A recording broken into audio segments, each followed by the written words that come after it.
Okay, now let us talk J.K. Rowling, and she is CHOBEFRSL FRCPE FRSE, philanthropist, film producer, television producer, screenwriter, wife, and mother.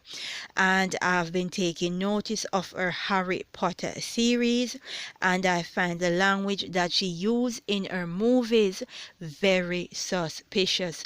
I happened to see The Prisoner of Azkaban. I know I am late, but I was taken back by it. And in one of the scene, one of the students said they are going to divination class, and that is basically indoctrinating our children to get the guidance from the gods, guidance from the other side.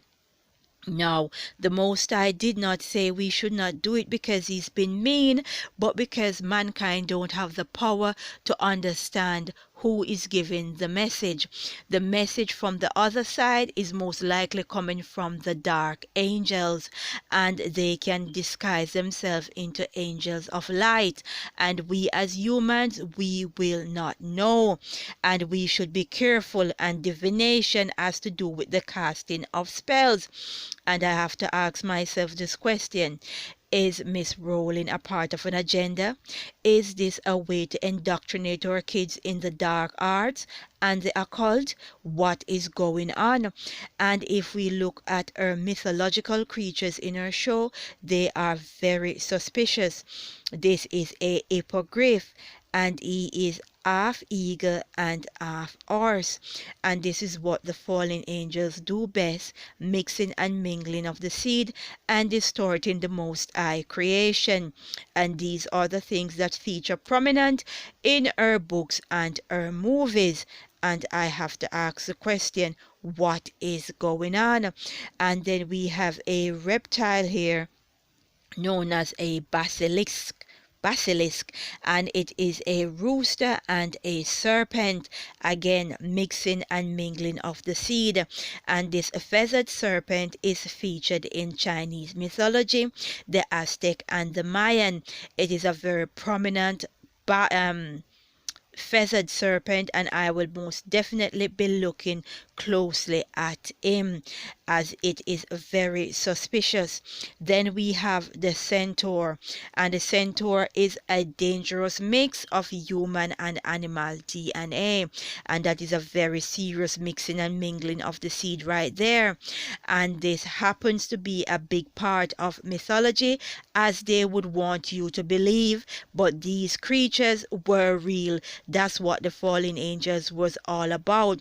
They were all about distorting the Most High creation from humans to the insect. They weren't inexcusable. They were used just the same like everything, from the bees to the fish to the very insect. And we've got an overgrown spider right here, and this shows you genetic engineering, and we can expect that in the future when these perverted ones make their appearance, as the PR team work to promote them. And here we have another dangerous mix of a human and a animal. This is a wolf, right? And he shape shift, and that is what the fallen perverted angels do best. They can shape shift. They can go from animal to human, from male to female. They have the power to do that, and a lot of people don't realize that they are transformers. And we have what is known as a house elf, and these are another species that the fallen ones created. You don't believe? Do your research and have a closer look at history. The dragon is everywhere in a part of everybody's mythology, and it also features prominent in the Bible. We need to pay attention. Miss Rowling has a lot of explaining to do, and I'm starting to think she's a part of the agenda. And we have this thing known as a thesseral, and that is a reptilian horse and it got the wings of a bat, and that is definitely a creepy looking mix, and that is how the fallen angel do. Whatever they make looks like monsters mixing and mingling. Right, this is the one that caught our eyes. As my sister friend says, she saw this dementor that is in the prison of Azkaban. It attacked her in the spiritual realm, and she is of the opinion that it should be a part of mythology, but we could not find a dementor anywhere.